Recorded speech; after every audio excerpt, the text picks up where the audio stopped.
This is a Reign of Books podcast book review. Myst, the Book of Atrus. A childhood favorite, actually. I first read this when I was in high school. Actually shared it with my whole family, and I understood even then it was based on the popular video game Myst, which I dabbled in, so reading the books was a brand new experience for me.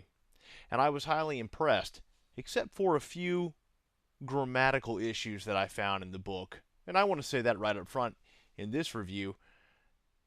You don't put S apostrophe S. Atrus. That doesn't make any sense. It's just Atrus. He had. There's better ways to write a sentence that is structured that way. So I have a few issues grammatically, but I didn't let that detract from my enjoyment of this story.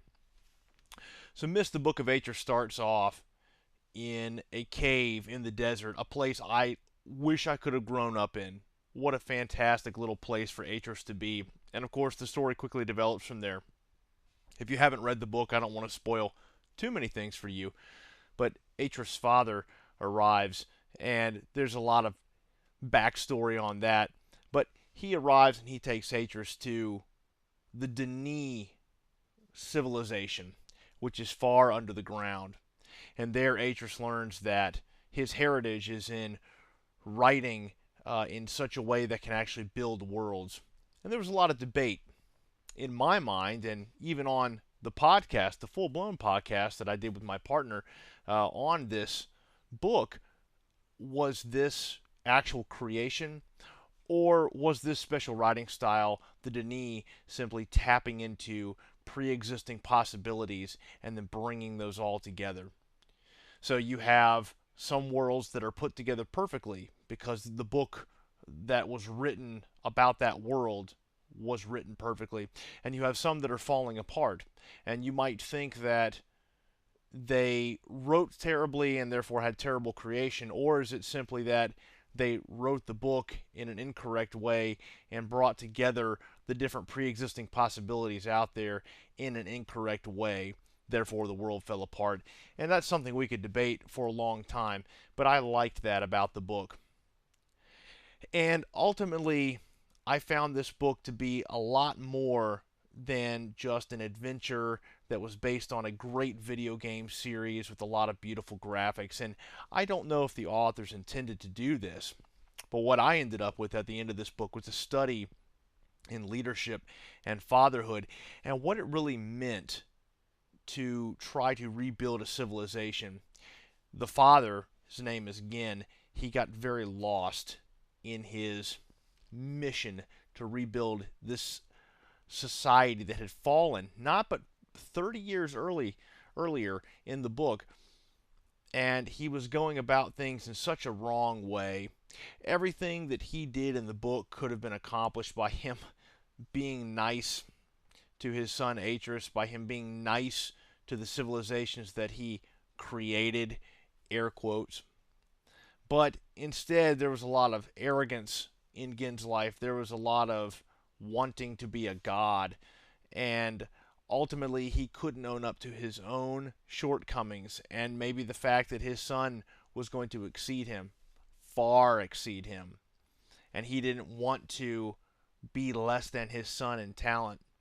And it's interesting because if you look at this purely from a leadership perspective, he could have still been in charge and tapped all that wonderful talent that he had with his son and with some of the people, some of the servants really in his created worlds. And of course, this book also delves into ethical issues. It didn't really get deep into that, but if you're paying attention and you care about things like that, the ethical issues came to the surface very quickly. And if you're a perceptive reader, just a little bit, you'll see that these Denis basically had worlds that they created that had people on them that basically could be slaves, be considered slaves anyway. And it was interesting to me to see how their civilization handled that.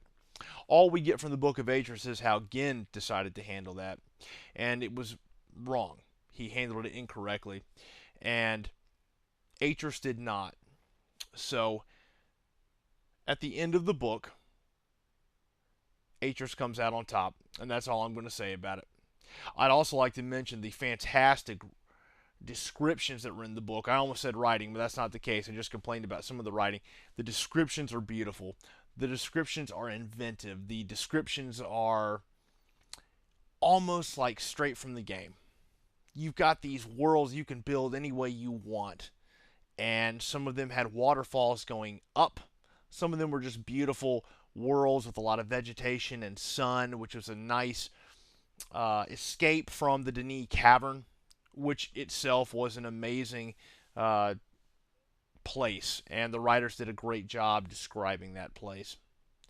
If you haven't read Myst, the Book of Atrus, I highly encourage you to pick it up. You'll enjoy the read. Try to get past some of the grammatical issues and suspend your disbelief a little bit, and I think you'll highly enjoy this book. Even though it's based on a video game, I think you'll be pleasantly surprised at what a cool story it really is. I do intend to read the other two in the series, and I'm looking forward to it when the Reign of Books podcast gets back around to reading those. Again, that's the Reign of Books podcast, the reader's entry into great narratives. Reign, not the weather. It is the reign of books where the written page reigns supreme. I hope you watch the podcast. I hope you pick up Myst, the Book of Atrus.